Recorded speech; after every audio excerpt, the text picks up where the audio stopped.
ชเสียทีเป็นคนสุขเต็มที่ตามรอยความดีพระพุทธเจ้าไม่ลืมบุญคุณพ่อแม่การุณเลี้ยงเราผ้าเหลืองห่มกายคลายเศร้าพ่อเราแม่เราศรัทธาสุขใจจริงๆเป็นชายแต่หัวใจสิงพูดจริงทำจริงทุกคราทุกคืนทุกวันผ้าเหลืองพันผูกกายาโอ้น้อวาสนาพระธรรมนำพาชีวิต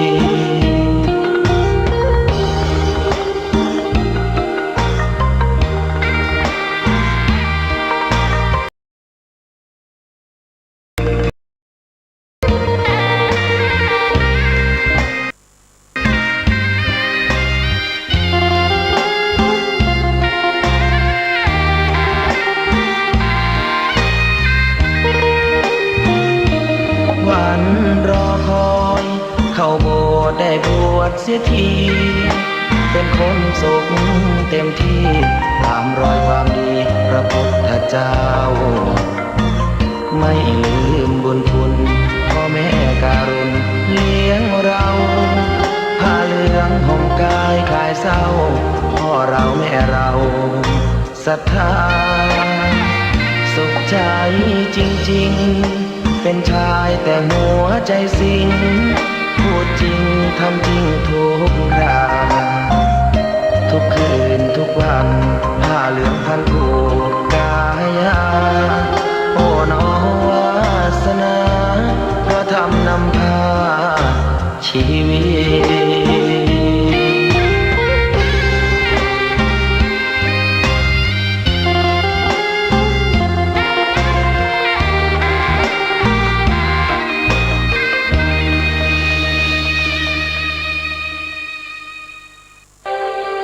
นมัสการเจ้าค่ะวิกฤตโควิด -19 จะมีหลักธรรมใดช่วยได้บ้างไหมเจ้าคะเจริญพรสมัยพุทธกาลเกิดเหตุโรคระบาดในเมืองไวยสาลีพระพุทธเจ้าให้คณะสงฆ์สวดพระพุทธมนต์เพื่อความเป็นสิริมงคลของบ้านเมืองและให้ประชาชนมีสติเกิดปัญญารอดพ้นจากภัยพิบัติได้สถานการณ์นี้ทุกคนตระหนักแต่อย่าตื่นตระหนกคนไทยต้องมีสติเพื่อฝ่าวิกฤตโควิด -19 ไปด้วยกัน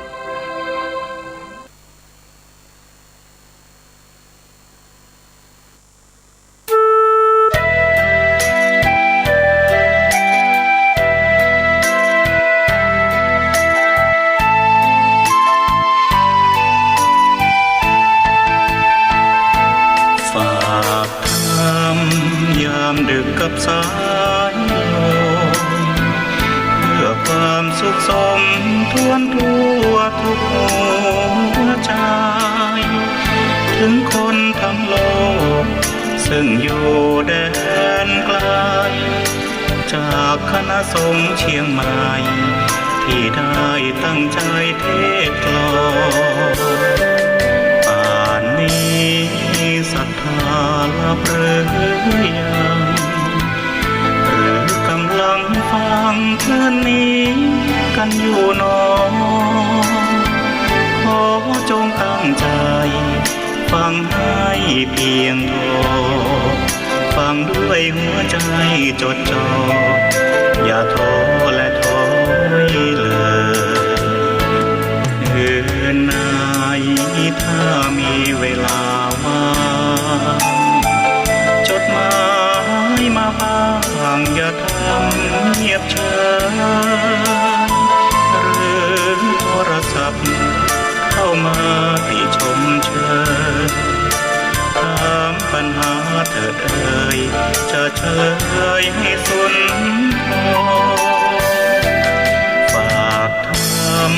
นี้มาช่วยย้ำเตือนอย่าลืมอย่าเลือนน้ำคำที่พร่ำสอนสังคมวุ่นวายสุดแสนอาวรณ์วันกลัวโลกจะรุ่มร้อนวันธรรมจะลับลอย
จะรุ่มร้อน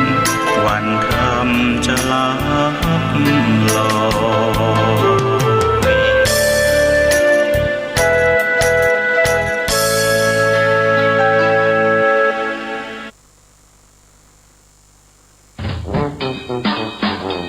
PM เป็นพิษโควิดเป็นภัยใส่ใจสุขภาพวันนี้เสนอตอน8วิธีป้องกันโรคโควิด -19 การเพิ่มระยะห่างทางสังคม Social Distancing 8วิธีปฏิบัติป้องกันโรคโควิด -19 วิธีที่ 1 ห้ามไปพื้นที่แออัดต่างๆ เช่น สถานบันเทิง โรงเรียน โรงภาพยนตร์ กิจกรรมกีฬา เปลี่ยนเป็นการทำงานที่บ้าน สื่อสารผ่านอินเทอร์เน็ต และเรียนออนไลน์ วิธีที่ 2 เปลี่ยนพฤติกรรมการแสดงความสัมพันธ์ด้วย ห้ามกอดหรือจูบ วิธีที่ 3 หลีกเลี่ยงการเข้าไปในห้องที่แออัด ห้องประชุม ห้องชุมนุมขนาดใหญ่เพื่อลดการรับและแพร่กระจายเชื้อโรค วิธีที่ 4 หลีกเลี่ยงกิจกรรมที่มีคนเยอะ ควรใส่หน้ากากอนามัย หน้ากากผ้าเพื่อป้องกันการติดเชื้อ วิธีที่ 5 ระวังการใช้สิ่งของสาธารณะและของที่ใช้ร่วมกับผู้อื่น เช่นราวบันได ลูกบิด รีโมทคอนโทรล ปุ่มกดลิฟต์ และควรล้างมือทุกครั้งหลังสัมผัสสิ่งของสาธารณะ วิธีที่ 6 ควรหลีกเลี่ยงชั่วโมงเร่งด่วนในสถานที่ที่มีคนเยอะ เช่น รถสาธารณะหรือร้านสะดวกซื้อ วิธีที่ 7 ควรอยู่ห่างๆกันอย่างน้อย 1-2 เมตร เพื่อลดโอกาสการรับและแพร่กระจายเชื้อโรค วิธีที่ 8 ควรอยู่บ้านให้มากที่สุดเพื่อไม่ให้ออกไปรับเชื้อข้างนอก โอกาสติดเชื้อก็จะน้อยลง สนับสนุนโดยสำนักงานสาธารณสุขจังหวัดเชียงใหม่ร่วมกับชมรมผู้ประกอบการวิทยุกระจายเสียงเชียงใหม่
ฮียน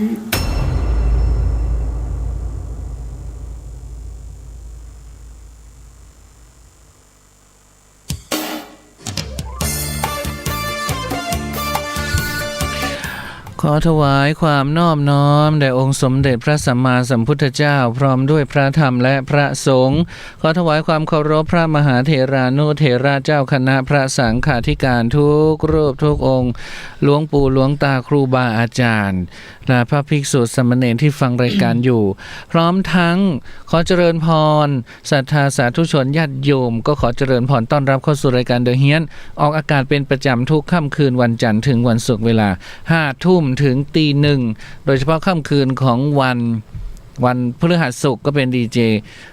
นวลละออใจเย็นของเรา ถ้าวันจันทร์อังคารพุธก็เป็นหน้าที่ของคุณดีเจเรียวซึ่งเป็น แล้วต้นนุกไปไหน ซึ่งเป็นเจ้าของรายการอยู่แล้ว นะก็วนเวียนกันมาจัดหายไปบ้างมีธุระบ้างก็นะเราก็ไม่ว่ากันก็ตามเหตุปัจจัยโควิดบ้างติดอะไรบ้างนะหรือว่าบางทีก็สถานีมีติดขัดบ้างอะไรก็ต่างๆนะก็เราก็ยังคงอยู่กันตรงนี้นะถึงแม้ว่าเดี๋ยวนี้คนจะไม่ค่อยได้ฟังวิทยุมากนักใช่รวมไปถึงการที่เขาจำกัดมีข้อกฎระเบียบอะไรวุ่นวายไปหมดลดเสาบ้างลดสัญญาณการส่งบ้างอะไรต่างๆที่จริงศักยภาพสถานีวิทยุเรานี่นะส่งได้ไกลนะไปถึงลำปางนู่นนะใช่ส่งได้ไกลมากแผ่วเขื่อนอะไรอ่ะเขื่อนไม่งัดปุ่นนะเนอะเดี๋ยวนี้ไม่มีเราก็ทำได้ทีนี้เราก็เลยต้องอาศัยการร่วมมือกันนะร่วมมือกันก็คือเราก็ลิงก์เอาหรือเดี๋ยวนี้ดีเจอยู่ไกลพระที่ท่านจัดรายการต่างๆท่านก็โทรไลน์เอาก็ได้เดี๋ยวนี้ใช้อินเทอร์เน็ตให้เป็นประโยชน์เป็นวิทยุดิจิทัลใช่นอกจากจะออกทางวิทยุโดยปกติแล้วเราก็ยังออกไปทาง YouTube ก็มีไลฟ์สดไปทางFacebook ก็มีนะแล้วก็ยังก็อีกหน่อยเขาก็จะมีวิทยุอิเล็กทรอนิกส์อะไรนะอิเล็กทรอนิกส์ที่ไหนคือเขากำลังดำเนินเรื่องอยู่ที่ไปประชุมกันทุกครั้งเนี่ยวันนี้เรียวเขาก็ไปประชุมไม่ใช่เหรอเขาไปประชุมเพิ่งกลับมาแต่เนี่ยเราไม่ได้ไปประชุม3 วันแล้วครั้นี้เดือนหน้าไปประชุมที่เชียงรายนี่คือเขาเอาพวกที่ได้ผู้ประกาศข่าวแล้วอ๋อใช่ไหมคะเราไม่ต้องไปใช่ไหมเราไม่ต้องไปไม่ต้องเสนอหน้าไปไม่ต้อง ก็วันนี้ก็ยังคงอยู่ในช่วงของเทศกาลตรุษจีนเนาะวันที่12 กุมภาพันธ์นะก็ยังเป็นในช่วงของตรุษจีนก็ยังคงมีข่าวมีคราวกันมาฝากกันเช่นเคยนะสำหรับวันนี้ก็เป็นวันเที่ยวของเทศกาลตรุษจีนนะเมื่อวานเราก็บอกไปแล้วว่าวันเที่ยวเนี่ยเขาก็จะไม่พูดคำหยาบเขาก็จะไม่อะไรไม่ทำความสะอาดบ้านไม่กวาดบ้านไม่พูดคำหยาบคายไม่ทำงานนอนเฉยๆหรือไปเที่ยวอะไรต่างๆถ้าตอนนี้วันนี้นะตุไปตลาดคนโล่งลึงหมดเลยถนนก็โล่งมากใช่แล้วเราขายของคนก็โล่งเพราะว่าเขาไม่เที่ยวเขาก็อยู่บ้านเขาก็อยู่กับครอบครัวใช่นะคะอยู่กับครอบครัวทำกินกันอะไรอยู่กันพร้อมหน้าพร้อมตาไหนเขาก็ไม่กล้าที่ไปเที่ยวไงเขาก็กลัวใช่ไหมพอเขากลัวเขาก็อยู่บ้านกันพร้อมหน้าพร้อมตาไม่ออกไปเที่ยวไหนเพราะว่าออกไปเที่ยวเนี่ยมันก็สุ่มเสี่ยงการเป็นโควิดเนาะเราไม่รู้ว่าใครมาติดมั่งหรือใครไปที่ไหนมามั่งเขาบอกว่าไทม์ไลน์มันน่ากลัวโควิดไม่น่ากลัวเท่ากับไทม์ไลน์วันนี้พระบาทสมเด็จพระเจ้าอยู่หัวและสมเด็จพระนางเจ้าพระบรมราชินีทรงประกอบพิธีสังเวยพระป้ายในเทศกาลตรุษจีนพุทธศักราช 2564 ณ พระที่นั่งอัมพรสถานพระราชวังดุสิตโดยมีสมเด็จพระเจ้าลูกเธอเจ้าฟ้าพัชรกิติยาภานเรนทริราเทพพยวดี กรมหลวงราชสารินีสิริพัฒน์มหาวชรราชธิดา และเจ้าคุณพระสินีนาถพิราชกัลยาณีโดยเสด็จด้วยนะเมื่อวันที่ 12 กุมภาพันธ์ 2564 พระบาทสมเด็จเจ้าอยู่หัวและสมเด็จพระนางเจ้าพระบรมราชินีทรงประกอบพิธีสังเวยพระป้ายในเทศกาลตรุษจีนพุทธศักราช 2564 ณ พระที่นั่งอัมพรสถานพระราชวังดุสิตโดยมีสมเด็จพระเจ้าลูกเธอเจ้าฟ้าพัชรกิติยาภานเรนทิราเทพยวดีกรมหลวงราชสารินีสิริพัฒน์มหาวชรราชธิดาและเจ้าคุณพระสินีนาถพิราชกัลยาณีโดยเสด็จด้วย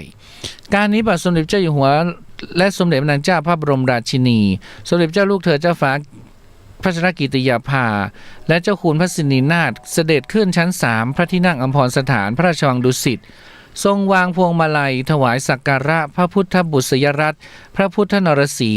พระชัยนรรัตน์ทรงวางพวงมาลัยถวายสักการะพระพุทธรูปศิลปะสุโขทัยยุคกลาง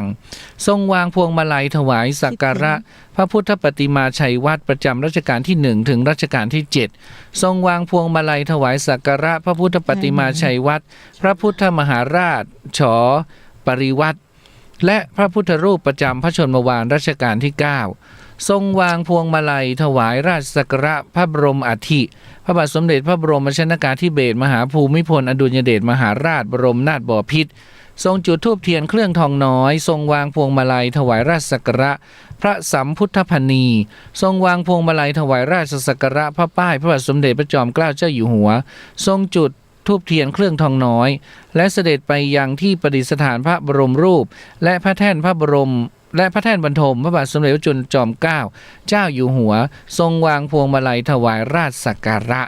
จากนั้นพระบาทสมเด็จพระเจ้าอยู่หัวและสมเด็จพระนางเจ้าพระบรมราชินีสมเด็จพระเจ้าลูกเธอเจ้าฟ้าพัชรกิติยาภาเจ้าคุณพระสินีนาถพิราชกัลยาณีเสด็จไปยังบริเวณด้านหน้าพระที่นั่งอัมพรสถานพระราชวังดุสิตเสด็จไปยังโต๊ะเครื่องเสวยการนี้พระบาทสมเด็จพระเจ้าอยู่หัวทรงจุดเทียนทองเทียนเงินธูปที่โต๊ะเครื่องสังเวยแล้วทรงจุดธูปหางแล้วทรงปักที่เครื่องสังเวยสมเด็จพระนางเจ้าพระบรมราชินีทรงจุดธูปหางแล้วทรงปักที่เครื่องสังเวยสมเด็จพระเจ้าลูกเธอเจ้าฟ้าพัชรกิติยาภานเรนทิราเทพยวดีกรมหลวงราชสารินีสิริพัฒน์มหาวชรราชธิดาทรงจุดธูปหางแล้วทรงปักที่เครื่องสังเวยเจ้าคุณพระสินีนาถพิราชกัลยาณีจุดธูปหางแล้วปักที่เครื่องสังเวยพระสมเด็จเจ้าอยู่หัวทรงจุดธูปเทียนเครื่องทองน้อยสักการะสิ่งศักดิ์สิทธิ์สมเด็จพระนางเจ้าพระบรมราชินีทรงจุดธูปเทียนเครื่องทองน้อยถวายสักการะสิ่งศักดิ์สิทธิ์สมเด็จพระเจ้าลูกเธอเจ้าฟ้าพระราชกิติยาภานเรนทิราเทพยวดีทรงจุดธูปเทียนเครื่องทองน้อยถวายสักการะสิ่งศักดิ์สิทธิ์แล้วก็เจ้าคุณพระสินีนาถพิราชกัลยาณีก็จุดธูปเทียนเครื่องทองน้อยสักการะสิ่งศักดิ์สิทธิ์จากนั้นก็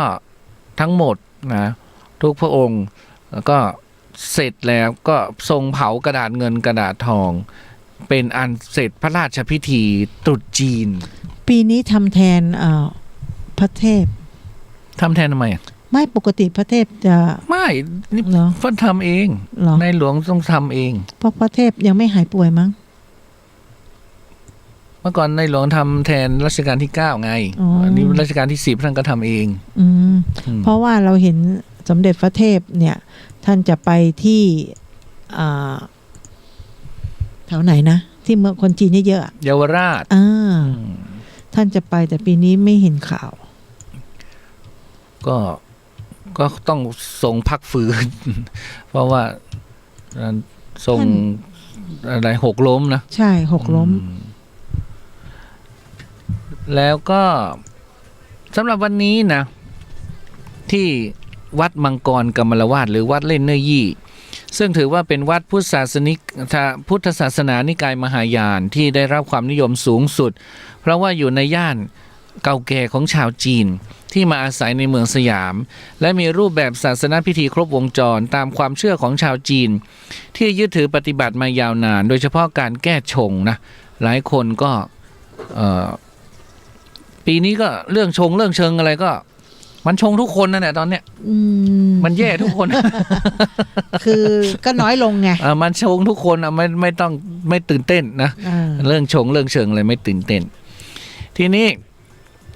ปีชงก็คือผู้ที่จะได้รับผลกระทบเคราะห์กรรมมันได้รับทุกคนนั่นแหละ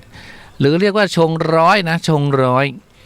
ในปี64นี้นะก็ได้แก่ผู้ที่เกิดปีมะเมนะซึ่งในนั้นก็มีตุนุกนะ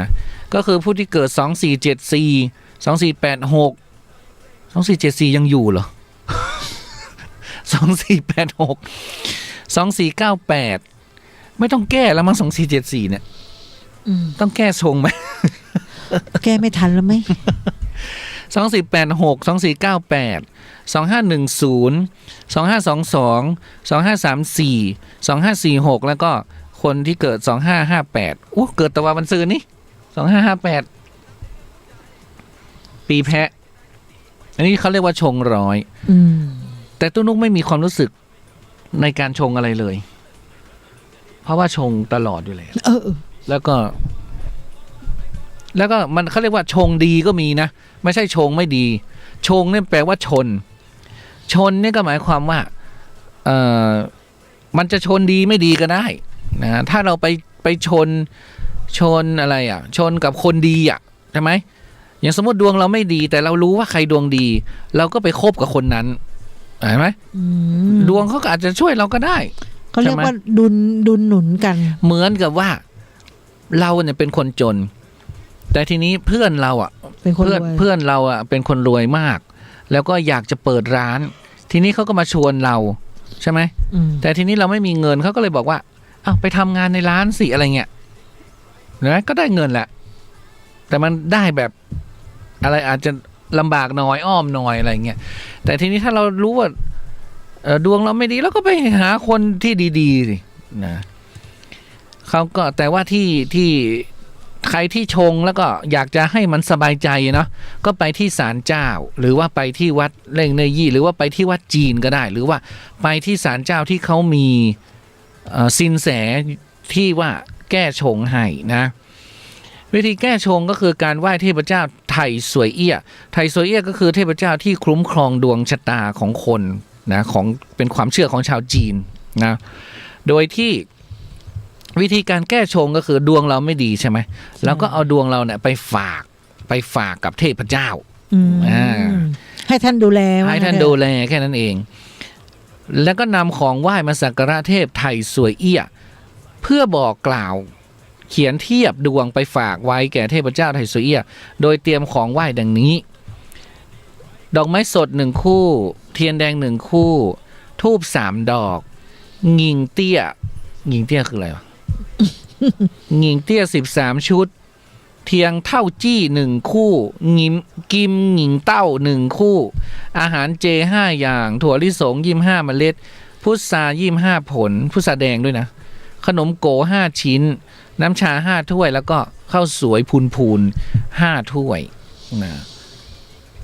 ก็ไปที่เขาแก้ได้นะไม่ใช่ว่าศาลเจ้าทุกที่เขาจะแก้ได้นะต้องไปที่เขาแก้ได้ก็คือคนที่เขามีความรู้คือเรื่องชงเนี่ยมันเป็นเรื่องของคนจีนเนาะทีนี้เราไม่ได้มีจีนเจิญเลยแล้วก็ไม่ชงกับเขาหรอกแต่ถ้าใครชงก็เขียนชื่อสกุลวันเดือนปีเกิดตัวเองลงในกระดาษแล้วก็นำไปไหว้เทพไถ่สวยเอี้ยจุดธูป3ดอกอธิษฐานให้เทพเจ้าไถ่สวยเอี้ยคุ้มครองดวงชะตาไหว้วิสาเทพเจ้าไถ่สวยเอี้ยวันนี้ปีนี้ข้าพเจ้าเนี่ยปีชงเนอะเราอู้เมืองได้ไหมกับไถ่สวยเอี้ยได้ไหมเปิ้ลจะฟังออกไหว้วิสาเทพเจ้าสาธุอย่างไรเปิ้ลน่าจะฟังได้อยู่นะเพราะว่าเปิ้ลอยู่ต้องพูดจีนเลยค่ะบางคนเป็นคนเมืองนะแต่ไหว้เทพไหว้เจ้าก็มีนะมีนันทาแต่ไหว้ นันทาไหว้เจ้าก็มีนะใช่ก็มีได้แล้วก็เอากระดาษเนี่ยปัดเขาจะปาดลงมาจากหัวจดสุดแขนนะ12ครั้งนะปัดออกนะนะแต่ว่าถ้าไหว้คนอื่นฝากไปไม่ต้องปัดนะเฉพาะตัวเองปัดเฉพาะตัวเอง12ครั้งปัดฝึดปัดทิ้งออกไปปัดสิ่งไม่ดีออกไปแล้วก็นำซองบรรจุดวงชะตาฝากไว้กับทางวัดแล้ววัดก็จะนำไปสวดมนต์เขาจะสวดเขามีวันดีวันอะไรของเขาก็จะสวดแล้วสวดจีนเขาไม่ได้สวดนะโมตัสสะอย่างเรานะเขาก็จะเคาะอันนั้นตัวป๊กเขาเนี่ยเขาอาจจะมีดนตรีฉิงฉาบอะไรของเขาด้วยนะ เพื่อเสริมสิริมงคลแก่เจ้าของชื่อตามแบบพิธีจีนจากกระแสความนิยมทางวัดก็เลยจัดชุดแก้ชงให้เลยที่ว่ามาเมื่อกี้นะเพื่อกระจัดให้เลยเป็นชุดนี้เลยง่ายๆแต่ว่าใครที่มาวัดมังกรไม่ได้ก็ให้ไปไหว้ไถ่โซเอียที่ศาลเจ้าจีนในจังหวัดต่างๆใกล้บ้านได้เพราะว่าเนื่องจากสถานการณ์โควิดเนาะทางวัดมังกรเขาก็เลยบอกว่าเขาให้เข้าออกประตูเดียวนะให้เข้าประตู1และออกประตูหมายเลข2ให้เข้าครั้งละ100คนเท่านั้นนะแล้ว100คนนั้นให้เข้ารอบละ15นาที100คน15นาทีเป่านักหวีดปี๊ดออกห้ามอยู่เมินป้องกันการอยู่เมินก็คือมันต้องคุกเข่ากราบปลุกแล้วก็ออกไปเลยมันต้องนั่งอธิษฐาน15นาทีเธอทำอะไรได้อธิษฐานยังไม่ทันเลยนะแค่เดินเข้าไปก็หมดเวลาแล้วอธิษฐานยังไม่ทันเลยงดเขย่าติ้ว CMC งดเมินมันต้องสั่งเขย่าก็มันต้องเขย่าเอามือไปจับอธิษฐานแล้วก็จับขึ้นมาหลับตาแล้วก็จับจับขึ้นมาเลยแล้วก็ไม่ต้องจุดธูปเทียนอย่างอ่ะจ้ายกเลิกปิดวัดทุกวันศุกร์วันนี้ปิดวันนี้วันไหว้ไม่น่าปิดเนาะไม่ใช่วันนี้วันเที่ยวเมื่อวานวันเที่ยวไม่น่าแต่วันนี้วันศุกร์ไงวันนี้ก็ไม่ได้ไปสอนเด็กเพราะว่าวันหยุดราชการก็พอดีกันนี่มีนี่ออกประตู2ในเขาเฝ้านะเปิดมียามเฝ้าเนอะยามหรือตำรวจยามไม่เหมือนยามเนาะนะก็ทางวัดเขาก็ว่าอันนี้ทางวัดใช่ไหมใช่แต่ตู้ดูข่าวไหมที่เขาแห่กันไปไหว้ขอความรักจากที่ห้างเซ็นทรัลเวิลด์ป่ะตีมูลตินะสุดท้ายมาใจตีมูลติสักกรรมคราวนี้ทางห้างเขาจะมาแถลงวันพุธมั้งเขาก็ต้องบอกว่าตีมูลติสิถ้าบอกไม่ใช่คนหายไปยังไงห้างเขาก็ต้องบอกว่าแม่นกะกับผู้รู้จริงเนี่ยเขาก็ออกมาแฉกันไม่ว่าสำนักไหนเขาก็ออกมาแฉกันหมดแล้วไงก็ไหว้มาตั้งนานทำไมไม่แฉมาแฉตอนเขาไหว้เยอะๆนี่อ้าวก็ไม่ไปห้างชั้นนี่ใช่ไหมล่ะไม่ไปวัดนั้นวัดนี้นี่ที่เขามีทุกคนน่ะมันก็และอีกอย่างกุดจีนมันใกล้กับวันวาเลนไทน์ไงทุกคนก็แบบพวกอกหักรักคุดก็อยากมีความรักดีๆสักครั้งหนึ่งก็ต้องไปขอพรใช่ไหมมันก็เลยคนก็พอขอพรเสร็จเขาจะไปไหนร้อนเขาก็ต้องเดินเขาไปขอความรักกันไงเมื่อวานทีนี้เขาก็มีผู้รู้ผู้รู้มันเยอะนะผู้รู้เขาก็บอกว่ามีไหนล่ะเดี๋ยวคนก่อนนะเดอะเฮียนใช่ไหมฉันแชร์ไปที่เดอะเฮียนนะเดอะเฮียนก็คือมีผู้รู้เนาะเขาบอกว่าไม่ใช่พระตรีมูรติดับฝันคนโสดที่แท้เทวรูปหน้าห้างดังไม่ใช่พระตรีมูรติแถมองค์ไม่สมบูรณ์เสียด้วยนั่นแหละคนโสดอกหักซ้ำเผยความจริงรูปปั้นเทวรูปหน้าห้างดังที่แท้ไม่ใช่พระตรีมูรติ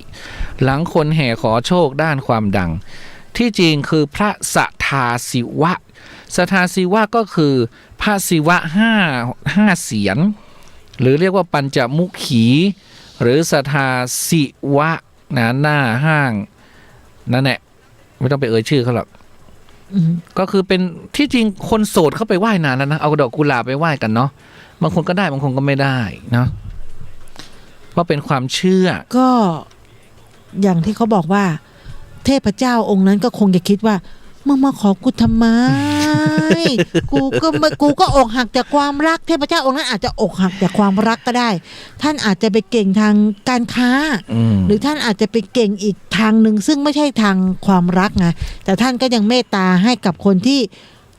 ใกล้จะสมหวังก็สมหวังมาซะหน่อยนึงแต่คนที่ยังไม่มีเลยก็แห้วไปคนที่ออกมาเปิดเผยก็คือหมอกายหมอกายได้โพสต์ผ่าน Facebook ถึงประเด็นดังกล่าวโดยระบุว่าเห็นภาพคนไปบวงสรวงหน้าพระตรีมูรติมากมายเลยอยากจะมาเล่าว่านี่ไม่ใช่พระตรีมูรติครับแต่เป็นพระสทาศิวะเรื่องนี้เราควรจะจบได้แล้วปราชญ์ทุกสายนักเทววิทยาทุกท่านสรุปมาตรงกันแล้วเขาเรียกว่าพระสทาศิวะคำตอบที่อันนี้คือคำตอบที่1คำตอบที่2ในทางเทวศาสตร์ไม่มีใครไปขอความรักกับพระตรีมูรติหรือพระสทาศิวะ ด้วยก็ตาม หรือจะเป็นพระมูลติจริงๆก็ตามเขาไม่ได้เกี่ยวกับความรักนะเพราะว่าแต่ถามว่าขอได้ไหมก็ไม่ผิดแต่ไปเรียกท่านว่าพระตรีไปเรียกพระตรีได้ไงเพราะท่านไม่ใช่พระตรีนี่งงในงงซ้ำซ้อนอันนี้เขาโพสต์อย่างนี้เลยนะเหมือนไปไหว้ละออแต่บอกเรียกป้าอย่างเงี้ยเรียกเลี้ยวป้าไม่ใช่ละถามว่าเรียกได้ไหมได้ป้าอาจจะก็ไม่ว่าถูกใจก็ได้ไม่ถูกใจก็ได้ใช่ไหมแต่ถ้าเรียกป้าละออมันถูกต้องไงทำไมถ้าเรียกเทพถูกชื่อท่านก็จะถูกนี่เรียกถูกโดยบันดาลให้สมหวังคำตอบที่3เทวรูปนี้ไม่สมบูรณ์เพราะว่าพระหัตถ์มูลธาทั้ง2พระหัตถ์หลังเนี่ยจะต้องใส่ตรีกับจักรแต่ว่าเนื่องจากองค์ต้นแบบเนี่ยเป็นไม้พอเป็นไม้เนี่ยเขาก็เลยถอดได้พอถอดได้มันก็เลยหายไปก็สร้างใหม่ทีนี้เขาก็เลยสร้างมาแบบไม่ครบอาวุธขาดนะคำตอบที่4โดยหลักการนะโดยหลักการสามารถไหว้ขอพรได้นะแต่ว่าเนื่องจากเทวรูปไม่สมบูรณ์นะแล้วก็เรียกชื่อผิดนะแล้วก็ลักษณะทางเทววิทยาก็ผิดนะแล้วไม่รู้ว่าสถาปนาอย่างไรเทวรูปก็จะแผ่พลังงานได้ไม่เต็มที่ถ้าขอพรเรื่องความรักที่ระบุเนี่ยควรจะไปไหว้พระลักษมีกับพระนารายณ์หรือพระกิษณะและพระแม่ราธาที่วัดวิษณุหรือวัดเทพมนเทียนหรือเดินไปอีกนิดนึงเนี่ยใกล้ๆห้างนั้นเนี่ยก็มีเทวาลัยพระลักษมีนะที่ห้างเกสรนะซึ่งเขาเรียกว่าโอเคมากๆคือพระลักษมีองค์นั้นนะคือเขาบอกว่าไปไหว้ไม่ถูกอย่างเงี้ยเรียกว่าต้องธรณีสารอย่างหนึ่งการต้องธรณีสารก็คือมันหมาถูกนะมันไม่ถูกมันเสกผิดเชิญผิดสถาปนาผิดทุกอย่างผิดหมดฉันก็เลยแอบเป็นเพื่อนกับหมอกายแต่ไม่รู้หมอกายรับฉันเป็นเพื่อนอย่างรับอย่างหมอรับฉันได้ยังรับหรือยังมาฮับจ้ะกะหันเป็นตุ๊ดเจ้ามาฮับกันอันนี้ก็คือที่คุณละออ่านมานะคุณละอก็เล่าให้ฟังมีอะไรอีกจ๊ะก็วันนี้ที่แม่แจ่มก็เราก็ขอแสดงความเสียใจกันด้วยนะคะก็คือได้รับแจ้งมีเหตุรถยนต์เนี่ยตกอ่างเก็บน้ำทำให้มีผู้เสียชีวิตในที่เกิดเหตุเนี่ย3 ศพนะคะเขาบอกว่าเหตุเกิดที่อ่างเก็บน้ำบ้านทุ่งหญ้าหลังอบต.ปางหินฝนอำเภอแม่แจ่มจังหวัดเชียงใหม่ปางหินฝนคุ้นๆนะเนี่ยไงเขาบอกว่าภายหลังได้รับแจ้งจึงไปให้ตำรวจไปแล้วก็กู้ภัยเนี่ยไปตรวจสอบดังที่เกิดเหตุก็เป็นอ่างเก็บน้ำแล้วก็พบรถยนต์กระบะยี่ห้อโตโยต้าสีรุ่นลีโวสีเทานะคะทะเบียนเนี่ยเป็นทะเบียนเชียงใหม่ยังจมน้ำอยู่ในเขาบอกว่าจมน้ำอยู่มันคือน้ำเนี่ยมันแหกโค้งอ่ะคือรถคันนี้แหกโค้งแล้วก็พลิกคว่ำลงอ่างเก็บน้ำที่อบต.ปางหินฝนปางหินฝนเราเคยไปเขตบ้านทุ่งหญ้าแถวอำเภอแม่แจ่มก็ทราบว่ารถยนต์คันนี้เป็นของนายสุธรรมฉัตรไทยลุ่งนักการพานโรงเรียนบ้านแม่ตูมมาพร้อมกับภรรยาคือนางศรีพรนะคะและครูโรงเรียนบ้านแม่ตูมชื่อนางสาวแก้วเรือนกันทวางอายุ50 ปีเบื้องต้นประสานชาวบ้านตรวจสอบภายในรถยนต์พบนายสุธรรมและก็นางศรีพรเสียชีวิตภายในรถแต่ไม่พบครูที่นั่งมาด้วยขณะนี้ได้ประสานขอประดาน้ำและกำลังอส.จากอำเภอแม่แจ่มช่วยค้นหาอีกครั้งหนึ่งสันนิษฐานว่าคนขับน่าจะหลับในเนื่องจากตรวจสอบแล้วไม่พบร่องรอยการเบรกเส้นทางที่เกิดเป็นทางโค้งนะคะแล้วก็ลงเขา เขาบอกว่าโค้งเนี่ยมันลงเขารถคันที่เกิดเหตุอาจจะวิ่งและแหกโค้งลงข้างทางก็เป็นได้นะคะก็ทำให้คนขับและภรรยาที่นั่งมาด้วยเสียชีวิตความสูงจากถนนถึงพื้นอ่างเนี่ยประมาณสัก50 เมตรเนี่ยหงายท้องตีลังกางองแงงงองแงงเนี่ย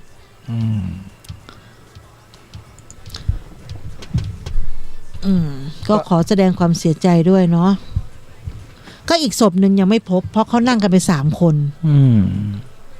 ก็ดูเนี่ยมันสูงเนี่ยตุ๊นั่นน่ะสิสูงมากเลยอันนี้อ่างเก็บน้ำใช่ไหมใช่เป็นอ่างเก็บน้ำอ๋อน้ำมันแรงไงมันก็เลยลึกลงไปถ้าจะหลับในล่ะแล้วทางเส้นทางมันก็คงจะแคบมันเป็นเส้นทางลัดเนี่ยเส้นทางอย่างเงี้ยเส้นทางลัดตรงแถวเนี้ย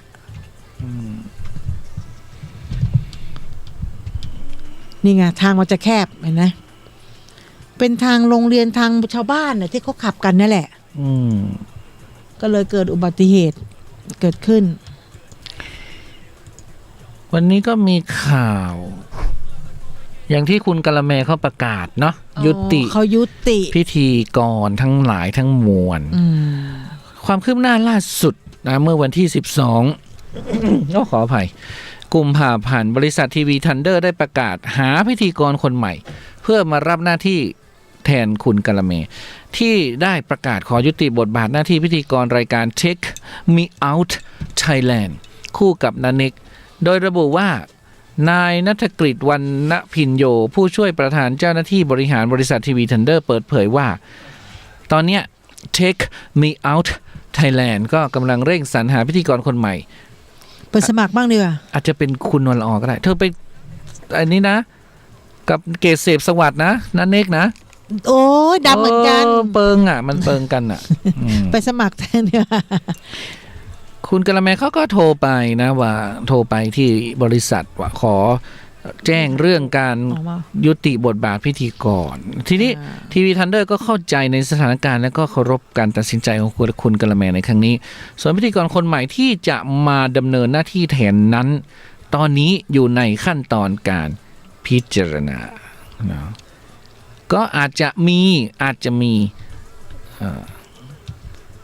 แต่ว่าอีกรายการหนึ่งก็คือรายการ3แซ่บเนาะซึ่งเขาจัดกันระหว่างชมพู่อริยากับแอฟทักษะออนแล้วก็มีกะละแมพัชรศรีเนี่ยตอนนี้ก็มีพิธีกรใหม่พร้อมแล้วนะเป็นพิธีกรที่คร่ำวอดในวงการและเป็นพิธีกรเรียกว่าเบอร์ใหญ่ตัวใหญ่แต่ต้องขออุบไว้ก่อนรอเปิดตัวรับรองปังแน่นอนนะเนาะแต่วันในเมื่อวานอ่ะก็คือบิ๊กจิ๋วกับคุณหญิงหลุยเขาเลิกกันวันนี้แล้วเนี่ยนะพลเอกชวลิตยงใจยุทธอดีตนายกรัฐมนตรีให้สัมภาษณ์ถึงกรณีที่มีการฟ้องร้องคุณหญิงพันเครือยงใจยุทธอดีตภรรยาว่าสัญญาในใบหย่าได้มอบทรัพย์สินให้คุณหญิงพันเครือมีเจตนาเพื่อให้แบ่งสรรปันส่วนให้ลูกหลานแต่กลับนำไปขายและจำนองโดยไม่ทราบว่านำเงินไปทำอะไรก็เลยมีการฟ้องร้องเรื่องทรัพย์สินและศาลก็นัดพิจารณา25 กุมภาพันธ์นี้ทั้งนี้การที่ไม่ยอมเปลี่ยนกลับไปใช้นามสกุลเดิมของตนถือว่าเป็นเรื่องที่ไม่ถูกต้องเพราะว่าอย่าขาดกันแล้วอีกทั้งตนก็ไม่พอใจที่นำบ้านที่นครพนมเนี่ยไปมอบให้กับผู้อื่นยกให้คนอื่นที่ไม่ได้เกี่ยวข้องอะไรกันเลยคือเป็นปัญหาที่เกิดขึ้นหลังการหย่าก็คือความจริงอ่ะตนไม่ต้องการหย่าแต่คุณหญิงพันเครือเนี่ยชวนไปหย่า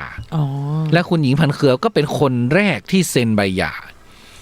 ทั้งนี้ตนเป็นชายชาติทหารเนาะก็ต้องเคารพสตรีโดยเฉพาะภรรยาต้องเชื่อมือเมียว่างั้นนะการนำบ้านที่ตนไปขายมอบให้คนอื่นเป็นปัญหาสำคัญเลยสำหรับคนที่บิ๊กจิ๋วเขาบอกเขาเป็นคนรักศักดิ์รักศรีตระกูลนะเขาอ่ะคือไม่น่าทำอย่างนี้แล้วก็อีกอย่างหนึ่งก็คือตอนที่บิ๊กจิ๋วเนี่ยหกล้มตอนปี59คุณหญิงพันเครือไม่มาดูแลตนก็เลยเป็นเหตุให้รักสะบั้นปิดฉากรัก โอ้เมื่อก่อนตอนเป็นนายกนี่เขาอุ้มช้างนะอุ้มช้างให้พลเอกให้บิ๊กจิ๋ว คือก็คือแบบอายุเยอะแล้วก็ไม่มีอะไรต้องมาแบบผูกพันกันแล้วไงอยู่แบบเพื่อนไปแล้วไง เขาก็ยังไม่แก่นะ ไม่แก่ ผู้หญิงพันเครือยังไม่แก่ ยังสาวอยู่สวย อ่ะทีนี้เขาก็มาบอกแล้ว เรื่องไก่เป็ดอะไรของเธอเนี่ยนะ ไก่เป็ดไม่ตรงปก ไม่ ไง ตรงปกไม่ตรงปกเพราะว่า เพราะว่าอะไร เขายังไม่ได้ราดซอส อ๋อ ก็ฉันบอกแล้วว่าเขาเอาไปชุบแป้งหรือเปล่า โอ้แป้งหนามากน่าเกลียดมากเลยนะไม่ราดซอสก็น่าเกลียดถ้าราดไปมันจะมอกใดอ่ะ เขาก็ขอโทษ อ๋อ เพราะว่ามันเป็น ค่ะสวัสดีค่ะ มันเป็นไก่แบรนด์ดังนะมันไม่ใช่ไก่กะโหลกกะลานะ ก็ เป็นไก่มียี่ห้อนะ มันก็ไอไก่ธรรมดานี่แหละแต่แค่ไปติดแบรนด์ ก็เป็นไก่สัญชาติเกาหลีว่างั้น นะ ก็ดูสิไก่ไทยไก่เมืองไก่บ้านมันยังสวยกว่าเลยไหมตลกอ่ะ เจ้าตัวบอกว่าสิ่งที่อยากได้กับสิ่งที่ได้ขนาดแม่ยังบ่นอาม่าป้าป๋าฉันคงไม่ให้อภัย ก็คือเด็กน้องนั้นเขาก็คอมเมนต์บอกว่ากูไม่กล้าบอกแม่ แต่เอานะ โดนด่า อย่างน้อยเขาก็แปะทองกับหมี่กรอบมาย้อมใจ เนาะ เขาก็แปะทองมาให้ไง น่าเกลียดมากเลยอะ ร้านไก่สาขาที่ไปรับสินค้าได้โทรศัพท์มาขอโทษหลายครั้งพร้อมระบุว่าในภาพโฆษณาเป็นไก่ที่ยังไม่ได้ราดซอส ฮะ มันชุบแป้งนะเนี่ยเนาะมันไม่ได้ราดซอสก็เลย อ๋ออาทิตย์ดำๆนี่คือราดซอสแล้ว โดยไก่ที่ลูกค้าได้ทำเป็นราดซอสแล้วสีก็เลยเป็นอย่างนี้ ทั้งนี้ส่วนตัวไม่คิดโกรธคิดลงโทษเธอไม่คิดฟ้องร้องอะไรนะและกราบขอโทษทางแบรนด์ที่ไม่คิดว่าเรื่องดังกล่าวจะได้รับการแชร์ไปจนเป็นเรื่องใหญ่โต ก็ยังยืนยันอุดหนุนร้านนี้ต่อไป อ๋อ ยี่ห้อเกาหลี ปล่อยเขาเหอะ บอชอยี่ห้อบอชอกันแล้วนะ นี่เรามาดูพญานาคกันดีกว่าโต ที่ไหนลุงพลเหรอ ไม่ใช่ เขาจะทุบวันทุบคืนอยู่แล้วนะ อันนี้คืออยู่ๆก็โผล่มาให้ชาวบ้านได้เห็นนะคะ ชาวบ้านสวนดอกนะคะ เขาบอกว่าม8ตำบลบ้านแซวอำเภอเชียงแสนจังหวัดเชียงราย อ๋อสวนดอกเชียงหาย ได้พบเห็นพญานาคโผล่ขึ้นมาจากแม่น้ำโขงขณะกำลังทำสวนอยู่ริมแม่น้ำคราวนี้ทุกคนก็เลยพากันแตกตื่นจากการสอบถามพบว่ามีผู้เห็นหลายคนโดยแบ่งเป็น2รายโดยรายแรกเป็นครอบครัวของนางสุกัญญาศรีลาลักษณ์อายุ37ปีและสามีพร้อมลูกชาย2คนและเพื่อนบ้านอีก3คนอีกรายที่พบก็คือนายเสาคำมิ่งเมืองอายุ50ปีทั้งหมดเป็นชาวบ้านสวนดอกม8ตำบลบ้านแซวอำเภอเชียงแสนจังหวัดเชียงรายโดยได้พบในเวลาใกล้เคียงกันคือประมาณบ่าย2โมงถึง3โมงของวันที่5กุมภาที่ผ่านมานะคะเขาบอกว่าโดยนางสุกัญญาเนี่ยก็เล่าว่าก็ได้เห็นพญานาคโผล่หัวขึ้นมากลางแม่น้ำโขงนี่แหละขณะที่ตัวเองกำลังรดน้ำผักนะคะอยู่แถวริมแม่น้ำโขงอยู่ก็เป็นช่วงประมาณบ่าย2โมงของวันที่5ซึ่ง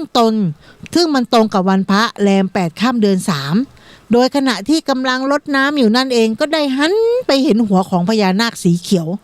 มันก็หัวแบบชูขึ้นมาเขียวเหมือนเขาเรียกว่าเหมือนตองอ่อนอะ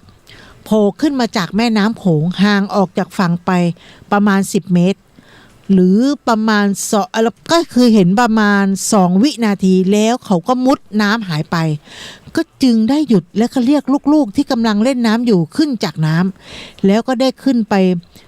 เขาเรียกว่าขึ้นไปอยู่ที่เพิงพักจากนั้นจึงตั้งสติแล้วก็อธิษฐานว่าหากเป็นพญานาคจริงก็ขอให้โผล่ขึ้นมาให้เห็นอีกครั้งหนึ่งจากนั้นผ่านไปประมาณสัก30นาทีก็มีหัวพญานาคโผล่ขึ้นมาอีกครั้งคราวนี้ได้สายหัวไปมาหลายครั้งประมาณ10วินาทีก่อนจะดำน้ำลงไปซึ่งเด็กๆก็กลัวและบอกว่าหากโผล่ขึ้นมาเหนือน้ำอีกถ้าเลื้อยขึ้นมาจะวิ่งหนี โดยนางสุกัญญาก็ได้มาอยู่ที่พื้นที่บ้านสวนดอกประมาณได้10ปีละส่วนเนี่ยตัวเองก็ทำสวนติดแม่น้ำโขงมานานก็เพิ่งเคยเห็นเป็นครั้งแรกนะฮะเป็นไงเป็นเงาเหรอเป็นเงาเขาบอกว่าด้านในเสาคำมิ่งเมืองกล่าวว่าตนเองได้พบเห็นพญานาคขณะที่กำลังไปดักสัตว์ นะคะ เพื่อนำมาเป็นอาหารก็หันไปเห็นทางแม่น้ำโขงซึ่งในวัยซนนั้นแม่น้ำมีลักษณะเขียวใสสวยงามน้ำนิ่งก็เห็นพญานาคโผล่ออกมาโดยได้เห็นเฉพาะส่วนหัวมีเกล็ดซ้อนกันหลายชั้นสีเขียวเหมือนยอดใบตองอ่อนโดยโผล่ขึ้นมาประมาณ10วินาทีแล้วก็หายไปด้วยความตกใจจึงได้ถอยห่างออกจากบริเวณนั้นแล้วก็ได้อธิษฐานว่าหากเป็นพญานาคจริงก็ขอให้ตนเองได้ถูกหวยรางวัลที่1อีกหรอจากนั้นก็ได้กลับบ้านโดยไม่กล้าเล่าเรื่องนี้ให้ใครฟังเนื่องจากกลัวไม่มีคนเชื่อที่ตัวเองพูดจนกระทั่งได้ยินชาวบ้านลือกันว่านางสุกัญญาก็พบเห็นเช่นกันตนจึงเล่าให้นางสุกัญญาฟังว่าตนก็เห็นเช่นกันขณะที่นายประกรณ์สุริวัลนายอำเภอเชียงแสนก็ยังไม่ยืนยันว่าสิ่งที่ชาวบ้านพบเห็นนั้นเป็นพญานาคจริงหรือไม่แต่ก็คิดว่าจะจัดงานบวงสรวงเพื่ออุทิศส่วนบนส่วนกระโถนให้กับพญานาคและสิ่งศักดิ์สิทธิ์ทั้งหลายในบริเวณนี้เนื่องจากทราบว่าคนเฒ่าคนแก่บริเวณเนี้ยเคยมีชาวบ้านพบเห็นพญานาคบ่อยครั้งและยังเป็นเมืองโบราณมาก่อนซึ่งทั้งหมดก็เป็นที่ล่ำลือของชาวบ้านในพื้นที่แต่ที่ผ่านมายังไม่มีใครพบว่ามีใครบันทึกภาพไว้ได้โดยคนเก่าแก่ของหมู่บ้านได้เล่าว่าสมัยเมื่อพ.ศ. 2528ตนและภรรยาได้ไปนั่งซักผ้าอยู่ริมโขงก็เคยเห็นพญานาคเนื่องจากขณะที่กำลังซักผ้าอยู่นั้นได้มีเด็กหนุ่มในหมู่บ้านได้เอาไม้เนี่ยตีงูตายกำลังจะนำงูล่างงูมาโยนทิ้งลงแม่น้ำโขงพอโยนลงไปในน้ำงูตัวนั้นกลับฟื้นและก็กลายเป็นพญานาคสักพักก็ดำน้ำหายไปทุกคนในหมู่บ้านจึงมีความเชื่อว่าบริเวณนี้น่าจะมีถ้ำพญานาคอาศัยอยู่ต่อมาก็มีการสร้างศาลบูชาพญานาคซึ่งเจ้าปู่นันตะและเจ้าย่าแว่นแก้วเพื่อให้ชาวบ้านที่มีความเชื่อเรื่องพญานาคได้เข้ามากราบไหว้สักการะบูชานะคะเด็กๆเขาก็เห็นนะไม่ใช่ว่าพ่อแม่เห็นอย่างเดียวเด็กๆก็เห็นพร้อมกับพ่อแม่เขาเลยเนี่ยเขารดน้ำแต่คงไม่ตัวใหญ่อย่างบันไดนาคนี้ไม่ใช่นะมั้งอาจจะเป็นตัวประมาณหนึ่งนะอาจจะตัวเท่าขาเนี่ยอาจจะเป็นไปได้เขาโผล่หัวเอามาให้เห็นแล้วก็เล่นอ่ะคือโผล่มาให้เห็นเลยไงมีพญานาคเขาก็มีนะเป็นเรื่องธรรมดาเนาะใช่ที่สัตหีบชลบุรีเนาะพระครูวิสารธรสุตากรเจ้าคณะตำบลสะแหมสารเจ้าวาดวัดช่องแคสะแหมสารก็ได้จัดให้มีพิธีสวดเจริญพระพุทธมนต์ถวายหลวงพ่อดำเขาเจดีย์ทอดพระป่าสามัคคีห่มผ้าจีวรหลวงพ่อดำและห่มผ้าพระเจดีย์เนื่องในงานตรุษจีนวัดช่องแสมสารโดยมีดร.สถิระเผือกประพันธ์สสเขต8ชลบุรีก็มาเป็นประธานในการห่มผ้าพระเจดีย์เนื่องในเทศกาลตรุษจีนวัดช่องแสมสารนะบ้านเพื่อนอยู่แสมสารแล้วเขาก็มีนี่หลวงพ่อโตองค์ใหญ่ไม่ใช่หลวงพ่อโตหลวงพ่อดำเขาเจดีย์เขาเรียกหลวงพ่อดำแต่เนื่องจากสถานการณ์โควิดนะก็ยังแต่ก็เปิดให้ประชาชนทั่วไปเข้าสักการะนะได้ตั้งแต่8โมงถึง5โมงของทุกวันเราไปขับรถไปเที่ยวชลบุรีกันไหมไปสิแล้วมันขายของมันไม่ได้ไปบ้านเพื่อนก็อยู่แสมสารเนี่ยแล้วเราไปแสมสารแล้วเราก็ขับรถกลับไปพักที่บ้านเพื่อนก็ได้เพื่อนก็มีรีสอร์ทแต่ไม่ไปสมุทรปราการบ้านเธอนะมันใกล้สมุทรสาครเกินไปคนละฝั่งเลยนี่คือสมุทรมันสมุทรเหมือนกันมันต้องติดอ่ะไม่นี่สมุทรปราการใช่ไหมสมุทรสาครก็อยู่เพิงนี้นี่เขาอยู่ตรงนี้นี่สมุทรปราการไม่ใช่ไปบ้านเธอปุ๊บเขาล็อกดาวน์เขาจับเรา14วันเลยนะไม่มาได้เลยนะตอนนี้เขาก็ปลดล็อกหมดแล้วแต่เราไปเนี่ยเขาต้อนรับเราแต่กลับมาเนี่ยคนเชียงใหม่จะต้อนรับเราหรือเปล่าไม่มีใครรู้เราไปโอ้โหประกาศซะขนาดนี้เราไปเงียบๆใช่ไหมใครจะไปรู้ก็ไปกินก๋วยเตี๋ยวสารวัตรโจบ้านเพื่อนจะไปกลัวอะไรเราเครื่องบินมาวันกี่คนคะค่ะเป็นอะไรกับรถยนต์เดือนหน้าเครื่องบินไปกรุงเทพก็ประมาณ300 บาทมาอะไรจะมาตั้งด่านตรวจรถยนต์โอ้โหเรามาเครื่องบินกี่คน จะตั้งทำไมล่ะรถยนต์ทำไมไม่ไปตั้งด่านเครื่องบินไม่เข้าใจ ใช่ไหม เครื่องบินนี่ขึ้นลง ใช่ ไม่ ไหม รู้เท่าไหร่ ใช่ไหมมากมายอ่ะอีก5 นาที ฟังเพลงเลยไหมมันต้องอะไรอย่างมากมายละ เดี๋ยวมีอะไร น้ำมะพร้าวเหรอเขาจบไปแล้วนะน้ำมะพร้าวอะ โอ้ย แม่โจ้อาจารย์มอแม่โจ้สุดเจ๋ง อ๋อ ผลิตกระแสไฟฟ้าจากหน้ากากอนามัยที่ใช้แล้วอ้าวใช้แล้ว ก็ใช้แล้วเอาไปเผาไง ไปเผาแล้วให้มันเอาไฟฟ้ามาใช้ก็ดีไง และก็ขยะติดเชื้อทางการแพทย์ ใช่ก็คืออะไรที่มันอันตรายเนี่ยเขาเอามาทำให้มันมีประโยชน์ไงอะไรที่คนไม่อยากแตะต้องไม่อยาก ก็ให้มันเกิด ใกล้ ประโยชน์ ไม่อยากใกล้แล้ว ทางมหาวิทยาลัยแม่โจ้ก็เลยมาอวดโฉมระบบการผลิตไฟฟ้า อืม ความร้อนจากขยะติดเชื้อทางการแพทย์ ต้นแบบวัฒนกรรมสัญชาติไทย เครื่องแรกที่นำหน้ากากอนามัยที่ใช้แล้ว เพราะ และ เดี๋ยวนี้หน้ากากอนามัยมันเยอะมากไง เยอะ เปลี่ยนแล้วเปลี่ยนอีกอะไรเยอะแยะไปหมด แล้วก็ไม่รู้จะกำจัดยังไง ขนาดเขาทิ้งเขายังให้ตัดสายมันนะไม่งั้นมันไปพันนกอ่ะ พันขานกตายเลยนะ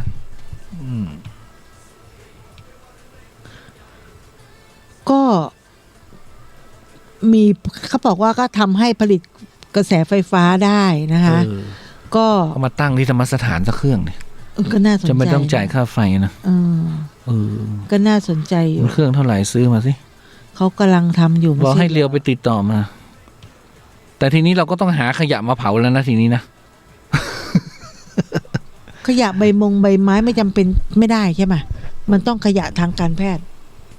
ขยะอะไรก็ได้ อะไรอยู่บนหน้าผาก แสงไงแสงมันตก เป็นต้นไม้เลย เน็ตไม่ใช่เน็ตเธอไม่ดีนะเน็ตฉันก็ไม่ดี เหรอ อ้าวที่ที่ศรีสะเกษเขาก็ต้อนรับเทศกาลวาเลนไทน์ว่าไม่ใช่เทศกาลวันวาเลนไทน์นะเขาก็มีสวัสดีค่ะคุณรัชชา แตงโมรูปหัวใจแห่งแรกของประเทศไทย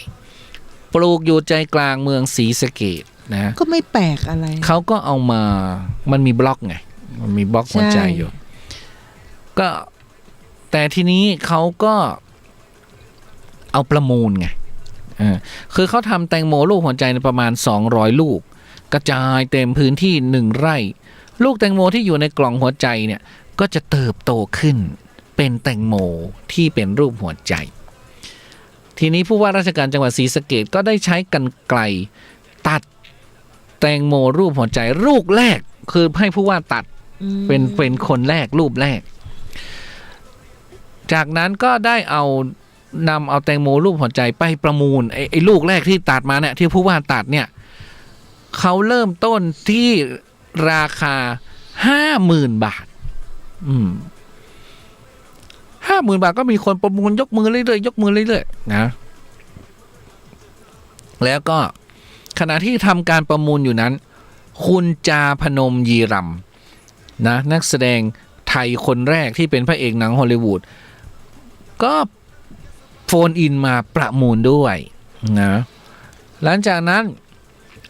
คนที่ประมูลได้สูงที่สุดในราคา 1,900 บาทก็ไม่ใช่ใครที่ไหนล่ะก็เป็นสส.ศรีสะเกษนั่นแหละก็ประมูลหัวใจ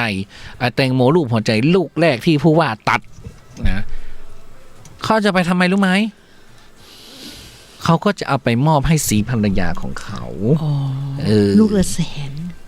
ภรรยาเขาก็คงดีใจนะดีใจมากเลยตะแป๊วฟังไว้นะเนี่ย100,000ไปซื้อแตงโมมาซื้อแตงโมลูกละ100,000นะ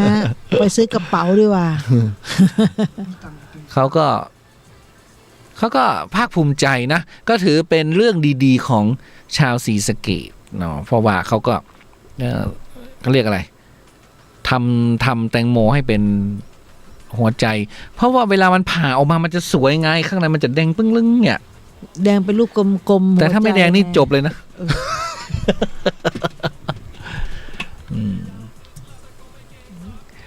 ลูกละแสนนี่ต้องเอาหน่วยมัน คือกินแล้วต้องถุยเม็ดมันเอาไว้ปลูกต่อนะ เสียดาย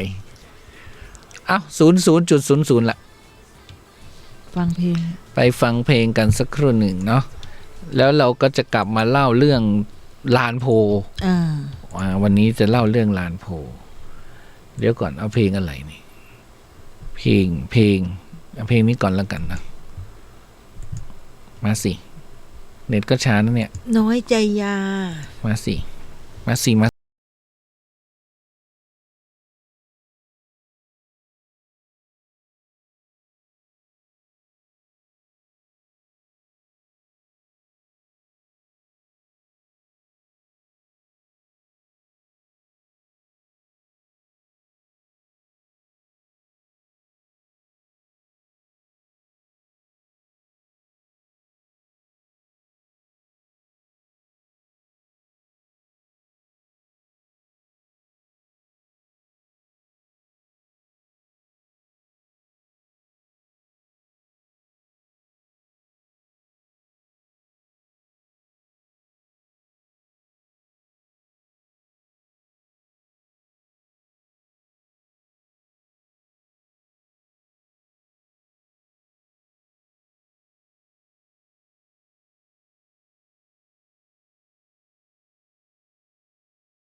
ตอนนี้นะคะแล้วก็มาถึงบทเพลงสุดท้ายนะคะของ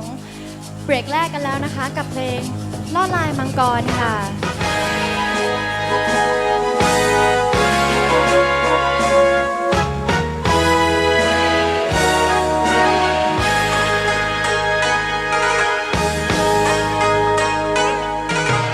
จากแผ่นดินจีนพ้นทะเลด้วยเรือน้อ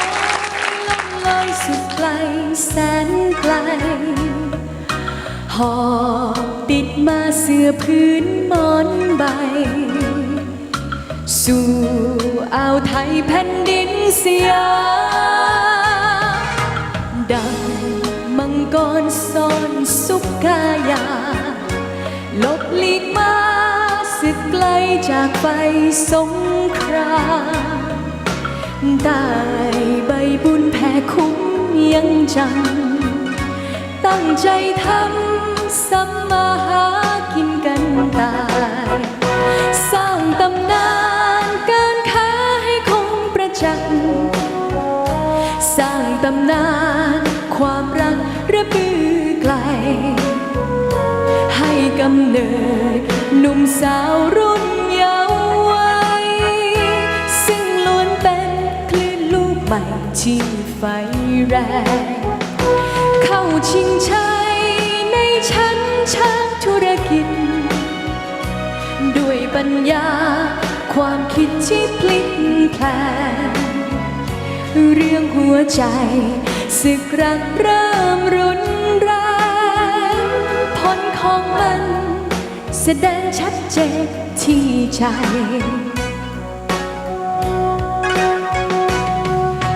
回忆过去痛苦时光今天成功来之不易龙的子孙扬眉吐气冲进太皇报效圣地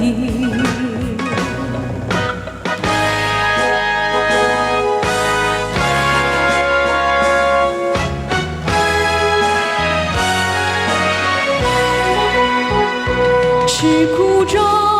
苦在为人上人坚持不学水滴石穿聚精会想专心致志锲而不舍直到成功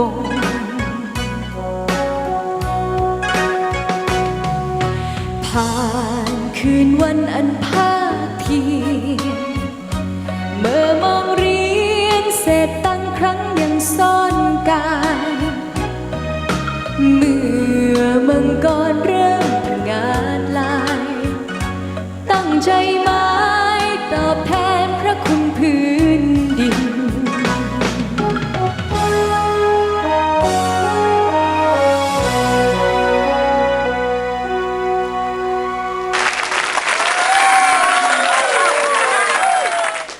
ก็จบไปแล้วนะคะ สาระเพื่อชีวิตและสังคม ท่านผู้ฟังคะทองคำบริสุทธิ์ที่คนยกย่องกันว่ามีค่าและมีราคานั้น จะต้องผ่านการหล่อหลอมด้วยความร้อนสูงหลายต่อหลายครั้งกว่าจะมาเป็นเครื่องประดับให้เราสวมใส่และในความเป็นมนุษย์ที่เข้มแข็งนั้นก็ต้องอาศัยความอดทนเป็นพื้นฐานในการใช้ชีวิตอยู่ร่วมกับคนอื่นในสังคมความอดทนจะเกิดขึ้นได้ก็โดยอาศัยการฝึกหัดทำในสิ่งที่ยากลำบากทำในสิ่งที่ฝืนใจการฝึกช่วยเหลือตัวเองซึ่งคุณสมบัติเหล่านี้จะสั่งสมเป็นประสบการณ์จนถึงกลายเป็นบุคลิกที่ดีติดตัวบุคคลไปจะสังเกตได้ว่าเด็กๆยุคใหม่มักเป็นคนใจร้อนวู่วามขาดความอดทนและค่อนข้างเป็นคนอ่อนแอส่วนหนึ่งก็มาจากพื้นฐานครอบครัวที่ไม่ได้สอนให้เด็กได้หัดช่วยเหลือตัวเองบ้างในสิ่งที่เขาทำได้ดังนั้นการรักลูกที่ถูกทางจึงอยู่ที่การเลี้ยงดูให้เขาเป็นคนที่เข้มแข็งและสามารถช่วยเหลือตนเองได้ค่ะด้วยความปรารถนาดีจาก FM 104.50 เมกะเฮิรตซ์วัดฝายหินสวัสดีค่ะ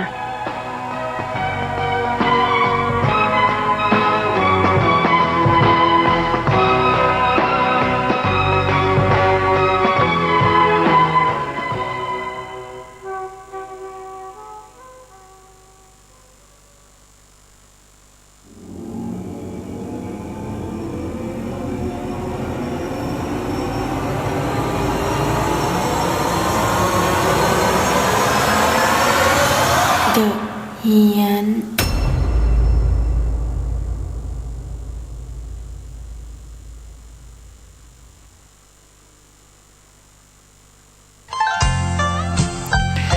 เที่ยงคืน25 นาทีนะก็กลับเข้าสู่เดอะเหียนนะ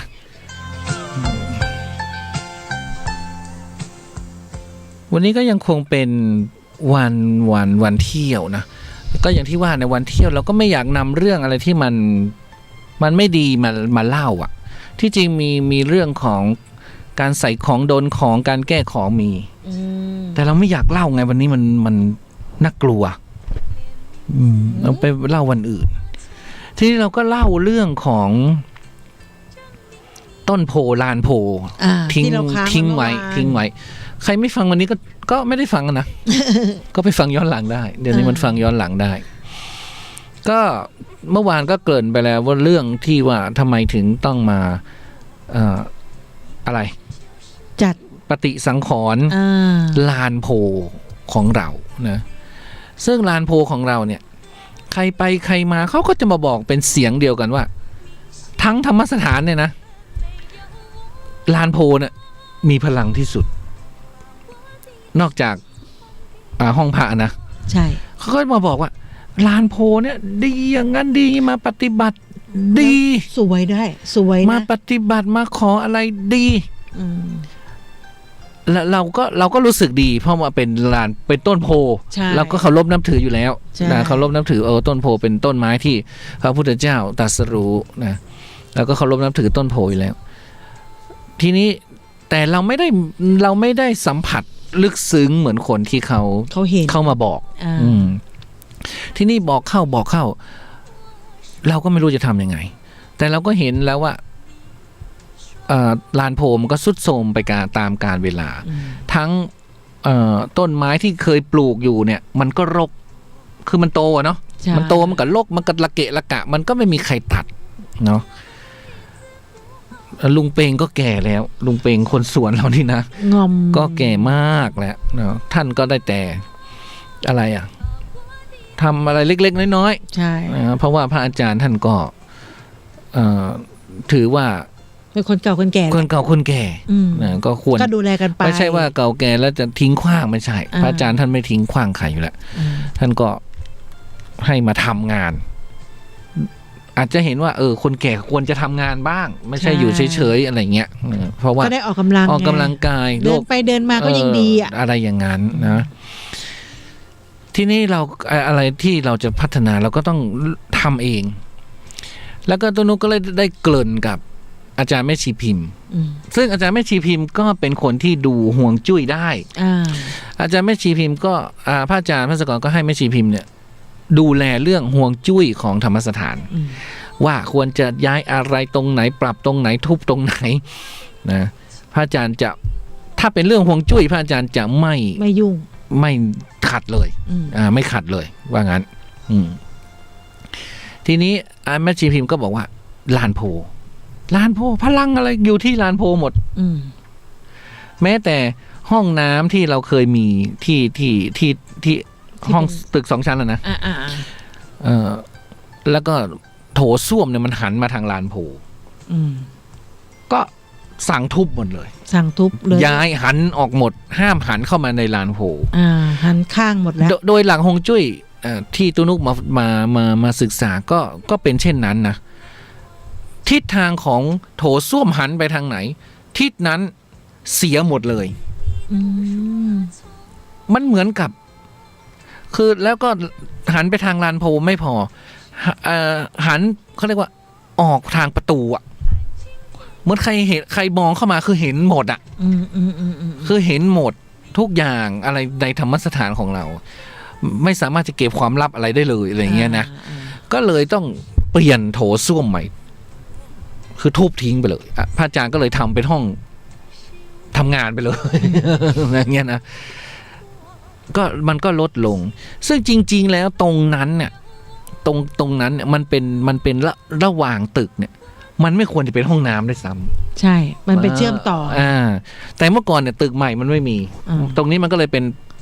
ป็นมุมตึกก็ไม่เป็นไรแต่ทีนี้พอไปสร้างตึกตรงนู้นแล้วก็มาสร้างห้องน้ำไว้ตรงกลางแล้วก็ไม่ตึกเก่า เลยไม่ได้เลย อย่างนี้นะแม่ชีพิมพ์แล้วทีนี้ตุ้นุกแม่ศรีพันธ์นะแม่ศรีพันธ์ก็เป็นอาจารย์ทางเทพของตุ้นุกเนี่ยนะก็มาบอกอีกมันมีอะไรอย่างอะตุ้นุกที่ต้นโพเนี่ยที่ตุ้นุกจะต้องทำอะนึกถึงฉันก็บอกว่านึกถึงภาพได้เลยนะแกต้องเน้นเสียงนึกภาพออกเลยใช่ไหมนึกภาพออกใช่ไหมที่นี่เราก็ไม่รู้ไงเราก็เอาก็กวาดไงเอาก็กวาดเอาก็เพ่ปกติถ้ามีเวลาเราก็มาจุดธูปจุดเทียนหรืออะไรอ่ะคือเราก็มาดูเป็นครั้งข่าวว่างั้นเถอะเนาะมันมาใจอ่ะมันจะต้องอย่างใดอ่ะคือต้นโพนี่มันมีพลังว่างั้นนะต้นโพนี่มันมีพลังอ่ะ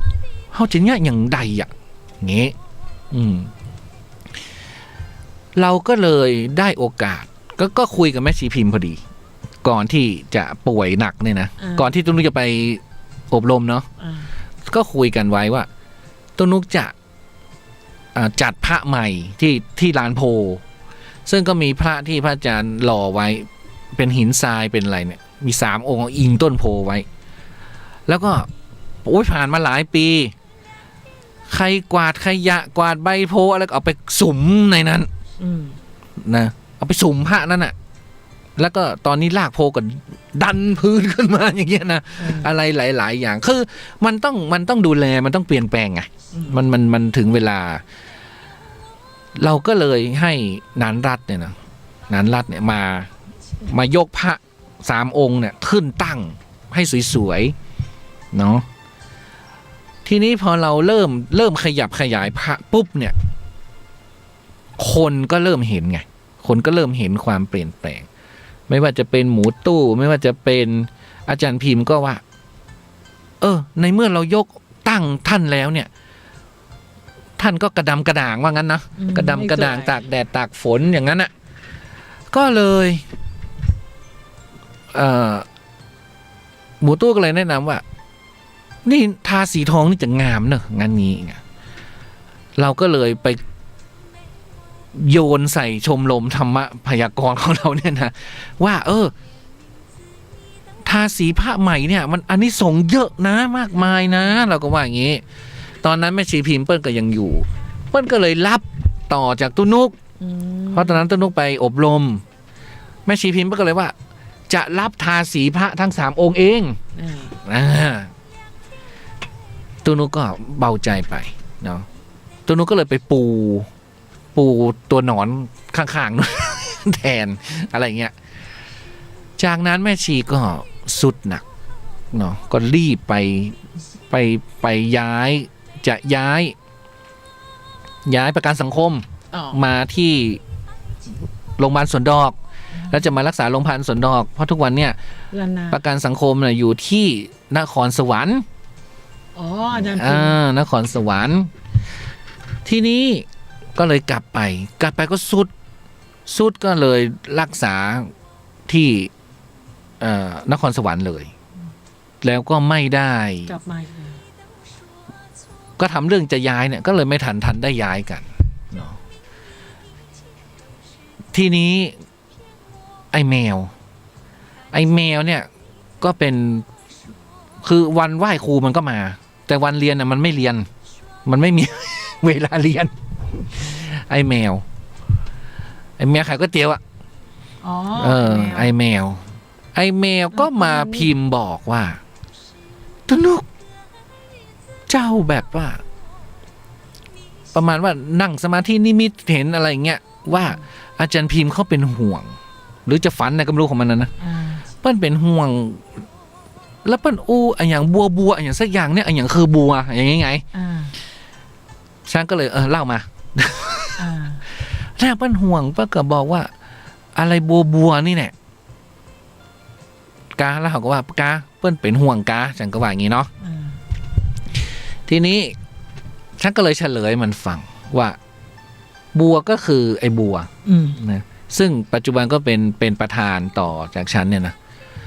เพราะว่าตอนฉันไม่อยู่เนี่ยตอนฉันไม่อยู่ไปอบรมเนี่ยก็เลยยกให้ไอ้บัวเนี่ยดูแลแทนนะดูแลแทนคือไอ้บัวมันก็กะว่าถ้าตุ้นุกกลับมามันก็จะคืนให้ว่างั้นอ่ะมันก็ไม่อยากเป็นหรอก แต่ว่าแม่ชีก็เห็นว่า เป็นคารวาสเป็นประธานชมรมโหรก็ดีเหมือนกัน เพราะว่ามันคล่องแคล่วกว่า ใช้ง่าย การใช้ ไปซื้อนู่นนี่นั่น การจะอะไร มันสะดวกว่างั้นเถอะเนาะเป็นคารวาสเนี่ย จะให้ตุ๊กเป็นที่ปรึกษา ก็เลยให้แม่ชีก็เลยว่าบัวก็รับซะอะไรอย่างเงี้ยก็ที่เขาพูดกันไว้ ฉันก็ไม่รู้เรื่องหรอกไอ้แม่ก็มาบอกฉันก็เลยบอกว่าแม่ชีเปิ้ลเป็นห่วงลานโพเพราะว่าเปิ้ลรับปากตุนุกไว้ว่าเปิ้ลจะทาสีที่จริงอ่ะเปิ้ลจะเพลหัวอย่างปุ้นตังปุ้นหมดอ่ะอันนั้นเพียวแล้วแล้วฉันก็บอกว่าอันนั้นนอกเหนือที่ตุนุกได้อู้กับเปิ้ลอันนั้นเป็นเรื่องของเปิ้ลอันนั้นอ่ะละอเป็นคนเสนอฉันก็เลยไม่รับทางรั้วนะฉันไม่รับฉันไม่รู้เรื่องฉันก็ว่าอย่างนี้เนาะอันนั้นละอทำทีนี้ก็มาบอกไอ้บัวก็ขนขิงขนหาลูกกะเนาะเพราะไอ้แมวนี่มันไม่เคยมานะมันไม่มาเรียนนะแต่มันมาไหว้ครูแต่มันพอแม่ชีพิมพ์เสียเนี่ยก็มันก็ฝันถึงอะไรเงี้ย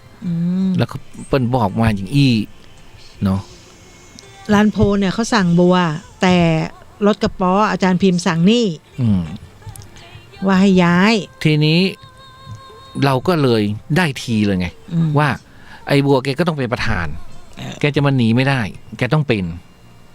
เพราะว่าแม่ชีได้สั่งไว้อ้างซะเลยอ้างซะเลยฉันก็เลยโยนงานชมรมโหรซึ่งเขาก็ดูแลได้ดีนะดูแลได้ดีทีเดียวคือเรื่องของเรื่องเนี่ยอาจารย์พิมพ์ที่พูดในห้องประชุมนั่นแหละห้องนั้นว่าที่ให้บัวทำมันง่ายกับการที่ดีกว่าไปใช้พระถ้าใช้พระเป็นบาปผิดกรรมว่างั้นใช้พระทำนั่นทำนี่เป็นประธานเนี่ยมันไม่ได้ถ้าเป็นคารวาสในบัวเนี่ยมันใช้ได้แต่ก็ไปปรึกษาตุนุกคือตุนุกก็เป็นที่ปรึกษาในชมรมมีอะไรให้ปรึกษาก็คือเจ้าพิธีกรรมตุนุกเป็นฝ่ายเจ้าพิธีกรรม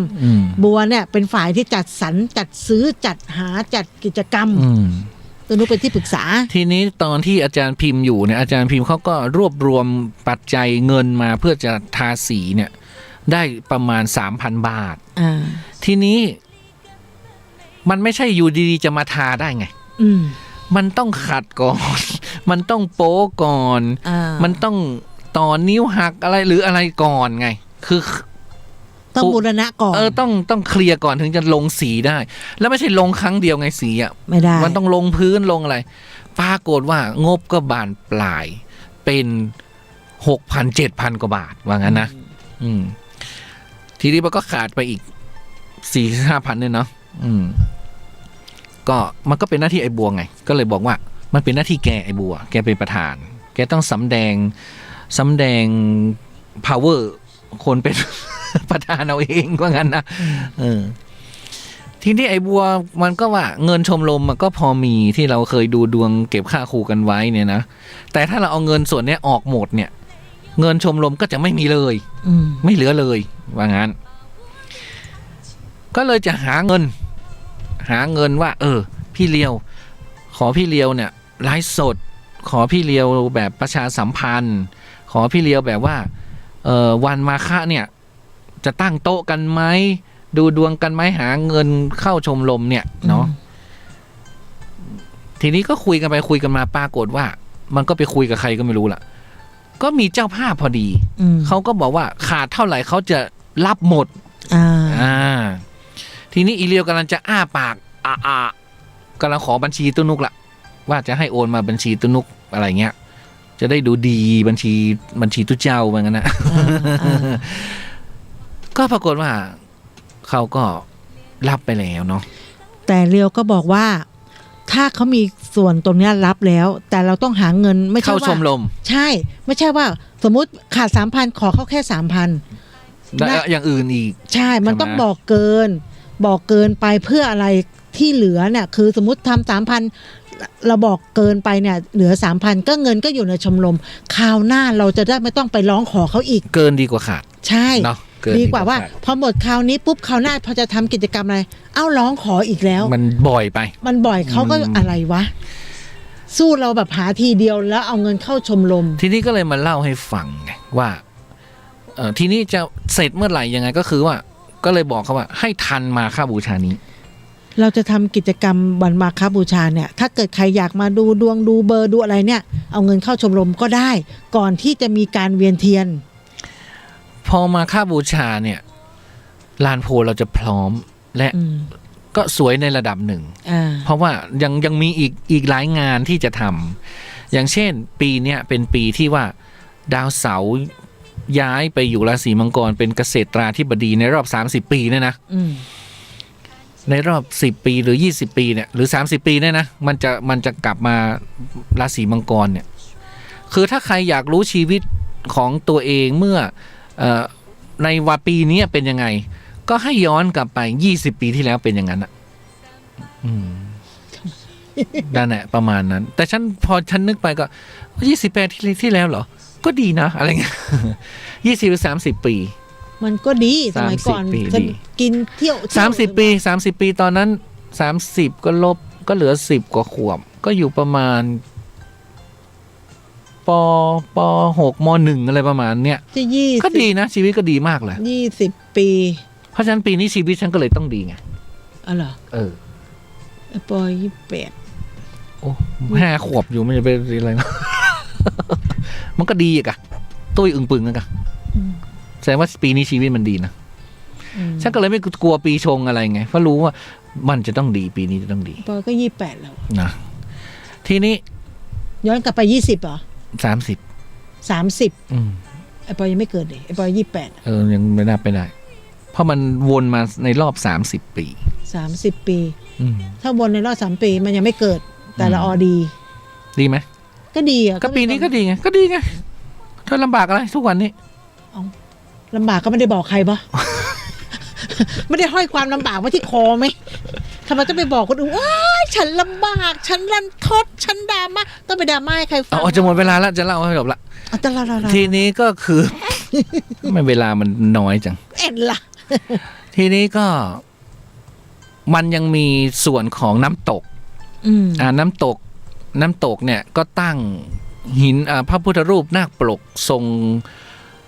รงเขมรเนี่ยนะเป็นนาคเขมรเนาะใช่เป็นหินแกรนิตจากชลบุรีก็เอามาตั้งที่น้ำตกนั่นเนี่ยทีนี้เราดูแล้วมันก็ไม่สง่างามว่างั้นนะฉันก็เลยคิดว่าจะทำฉากหลังให้พระนาคปกมันก็จะบังบ่อกรองด้วยอะไรด้วยอย่างเงี้ยแต่ตอนนี้ก็ยังไม่ได้คิดงบประมาณกันว่าจะให้พี่บีออกแบบพี่บีก็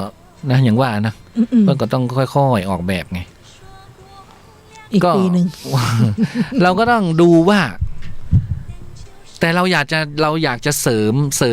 มพระนาคปกเพราะพระนาคปกคือพระวันเสาร์ไงและปีนี้ดาวเสาร์ดีไงใช่ไหมใครที่ทำบุญเกี่ยวกับฉากหลังคือหนุนนำดวงอ่ะคือฐานเรามีแล้วแต่เราไม่ทำฐานไงเราก็ทำฉากหลังเบื้องหลังเบื้องหลังดันหลังหนุนหลังว่างั้นอ่ะปิดทองหลังพระอย่างเงี้ยอันนี้ก็อีกส่วนหนึ่งซึ่งเดี๋ยวก็จะบอกบุญถ้าทำแล้วก็จะบอกบุญนะแต่ก็มีเจ้าภาพรับเหมือนกันมีเจ้าภาพเหมือนกันแต่ว่าคือทำอะไรอย่างว่านะอย่าไปเรียกเป๊ะใช่มันบานปลายมันมีใช่มันต้องบานปลายค่ามือค่าของค่าอะไรต่างๆใช่จะทำฉากหลังให้สวยเชียวให้พระนี่เด่นออกมาเชียวนะแล้วก็ประจวบเหมาะปั๊มน้ำตรงบ่อใหญ่ไหม้พอดีก็ถือโอกาสย้ายปลาไปไว้ บ่อเล็กพอดี ทีนี้ก็จะต้องซื้อปั๊มน้ำที่บ่อใหญ่อีกเห็นไหมมันมีรายจ่ายมากมายอยู่แล้วเลยไปที่ครูบาศรีวิชัยแล้วก็มีพระทองเหลืองอยู่องค์หนึ่งพระปางปฐมเทศนานี่เนี่ยแต่เป็นทองเหลืองก็เป็นคราบน้ำตาไหลย้อยอยู่นั้นนกเกาะหัวพ่องเสียอกเสียใจอะไรต่างๆก็คิดว่าอยากจะใส่ล่มฉัดให้พระด้วยคือโครงการมันมีในหัวเนี่ยแต่มันยังไม่ได้ไปถามว่าฉัดราคากี่บาทสมัยก่อน800ว่าฝ่าไปเลยก็เราเคยซื้ออันเป็นหมื่น ฉัดทองเหรอฉัดผ้าหรือฉัดอะไร เป็นล่มใหญ่คุมนั่นเลย มัน จะไป800ได้ไงเธอว่าไปเลย เมื่อสมัย20 กว่าปีที่แล้ว เขาเป็นหมื่นเดี๋ยวนี้ ที่ถวายให้กับครูบาศรีวิจัย เนี่ยซื้อมาฉัดก็ที่เราไป ทนอันนี้แบบบดมากใช้สองทนเรื่องบด ก็ที่ทำ ก็อันนี้เขาจะเป็นเหล็ก ก็ถึงถามว่า ที่ผ้า3 องค์เอาประมาณนั้นแต่อาจจะใหญ่กว่านั้นหน่อย อ๋อนั่นมันเป็นเหล็กไงถ้าเป็นผ้าอย่างที่แบบนั่นน่ะ อันนี้ไปถวายที่ครูบาศรีวิชัยมา800เราก็ไม่ได้ไปถามไงเราก็ยังไม่ได้ไปถาม เพราะว่าถ้าถามก็คือซื้อไง ใช่ไหมไปถามแล้วเอาไว้ก่อนมันก็เราก็นี่แหละเอาชมรมนี่แหละค่อยๆหาสตางค์ไปสะสมไปไงใช่ใช่ก็วันมาฆบูชาถ้าใครมาเราก็มีชมรมไงแล้วก่อนที่นั่นก่อนจะเวียนเทียนแล้วก็นั่นก็มี2เรื่องที่ยังค้างอยู่แล้วทีนี้ปูตัวหนอนไปทางน้ำตกแล้วดูดีเนาะดูดีดูโล่งดูสะอาดดูแบบทำกวาดง่ายว่างั้นนะสะอาดก็เลยจะเดี๋ยวก็จะหาเงินปูให้เต็มนะให้ไปเลยแล้วก็ละออจะตั้งร้านกาแฟก็จะเดี๋ยวก็จะซื้อเคาน์เตอร์กาแฟมาให้ละออนี่แค่นี้นั่งเฝ้าขายดอกไม้หน้าธรรมสถานแล้วคันนี้ คือมันคิดทำไปนะแต่เราก็ยังไม่ได้ว่าปุ๊บปั๊บเพราะเราไม่ได้มีเงินถุงเงินถังขนาดนั้นเราก็เข้าใจตอนนี้มันเป็นเศรษฐกิจด้วยแล้วก็ค่อยๆทำกันไปถ้าพูดถึงเวลาลานโพมีกิจกรรมเนี่ยเราทำถ้าเกิดใครอยากจะมาเนี่ยมีกิจกรรมตั้งแต่เช้าเลยพวกชมรมโหรก็จะอยู่กันตั้งแต่เช้าถ้าใครอยากดูก็ให้มาไงที่ลานโพตุ๊ก็ตั้งเป็นแบบแต่ฉันไม่ดูนะไม่ต้องมาหาฉันนะวันพระตัวนุ่มไม่ดูนะไม่ต้องมานะคนอื่นสิเขาจะดูลายมือดูเพชรดูพลอยดูไพ่อะไรก็ว่ากันไปใช่ไหมดูเบอร์ดูไพ่ทำอะไรก็มีก็นี่แหละก็เลยมันต้องมีกิจกรรมก่อนที่จะเวียนเทียนตอนเย็นไงก็เลยเล่าสู่กันฟังว่าที่มาที่ไปมันเป็นอย่างนี้เนาะแล้วเราก็จะทำอะไรกันต่อไปถึงวันนั้นเนี่ยก็คือเราก็จะมีซุ้มดอกไม้เหมือนเดิมนะคะใครก็ไม่ต้องเอาดอกไม้มาเราจะเอาเงินตรงเนี้ยมาเป็นค่าน้ำไอ้ค่าไฟแล้วก็จะมีโรงทานเหมือนเดิมแล้วจะทำอยู่ไปฟังเรื่องหลอนฮะยังมีอยู่เหรอมีไม่มีได้ไง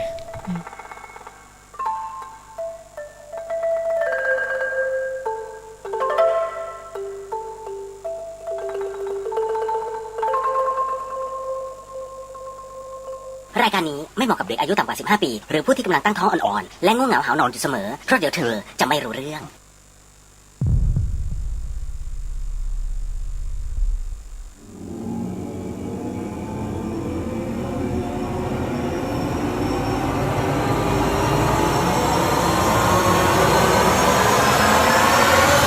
เดอะเฮียน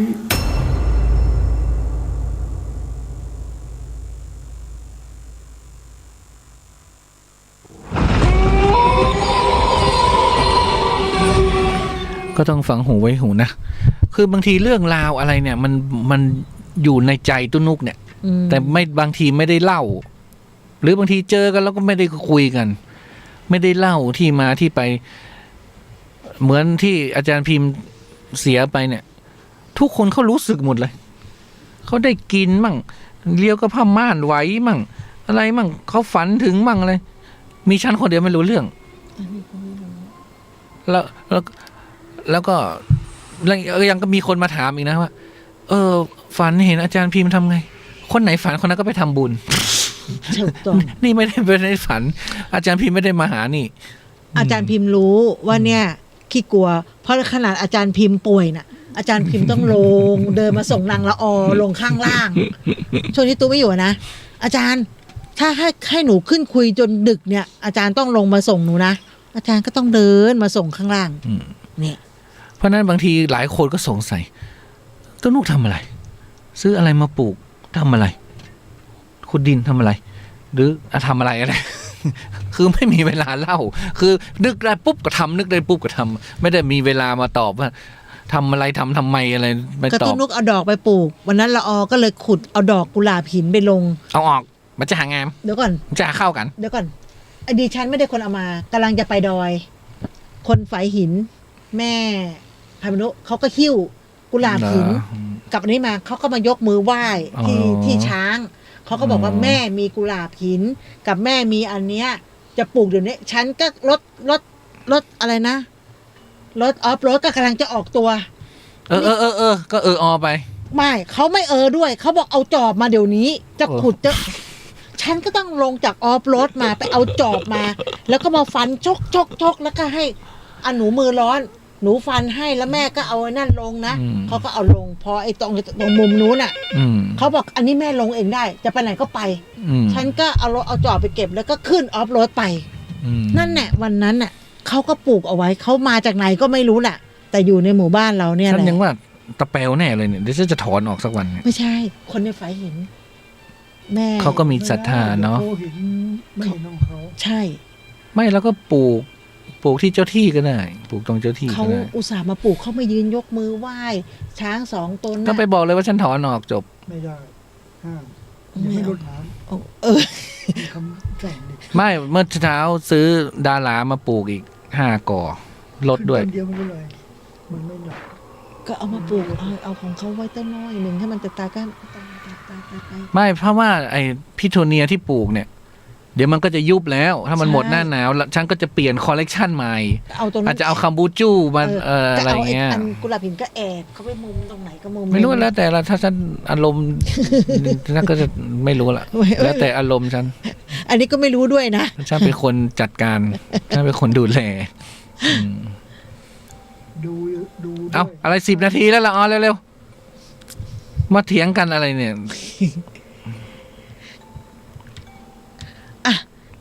วันนี้ก็จะเป็นอาถรรพ์โค้งผาแดง